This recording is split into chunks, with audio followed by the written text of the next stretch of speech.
үеийнгийн дээрлэхэлтийн асуудал төр зөвхөн хүүхдүүдийн асуудлаас гадна эцгийгчүүд насанд хүрэгчд нь өөрсдөө энэ болохгүй зүйл шүү. Зөвхөн энэ үеийнгийн дээрлэхэлтэнд оролцох биш, хараа зүгээр ингээд өөрт нь тохиолдоогүй болов зүгээр ингээд хөгжин дэмжээч юм уу тийм ингээд яваад байдаг чинь энэ үеийнгийн дээрлэхэлтийн чинь өөгшүүлдийн шүлээ ямар зүгээс бүр одоо энэ орон даяар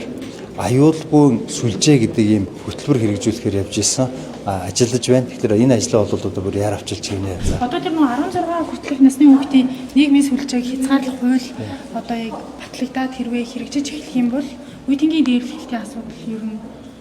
үеийнгийн дээрлэх гэхээр одоо бид нар зөвхөн яг энэ бодит байдал дээр байгаа яг очиод тэр бичлэгтэр гарч байгаа шиг асуудлуудыг авч үзээд нэгтэл тэрний урт талд нь одоо бид бүхэн нийгмийн сүлжээнд тухайлбал хүүхдүүд нэг нэгээ ингээд шоолсон ч юм уу бичлэг оруулахад тэрэн дээр хідэн хүүхэд одоо лайк дарсан байна гэдэг чинь том хүмүүсийн насанд хүрэгчдийн хүлээж авдагаас илүү өөрөөр хүлээж авдаг өсвөр насны хүүхдүүд энэ одоо энэ харилцаа чинь одоо бидний одоо өмнө нь байгаагүй. Тэгээд насанд хүрсэн хүмүүс маань одоо томчууд маань энийг сайн ойлгохгүй байгаа ийм нөхцөл үүссэн учраас дэлхий дээр бүр энэ 16-аас доош насны хүүхдүүд тодорхой төрлийн нийгмийн сүлжээ. Тухайлбал одоо Meta, Twitter,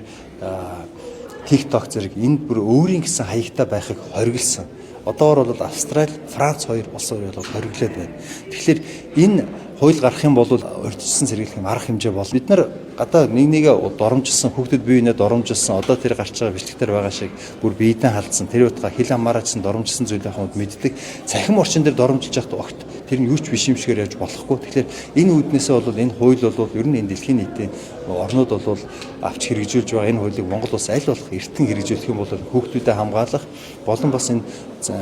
цахим хэрэглээний боломжийг нь зөвөр ашиглаж эхлэх ийм эрсдлээс хамгаалах ийм боломж бүрднэ гэж хэлж байна.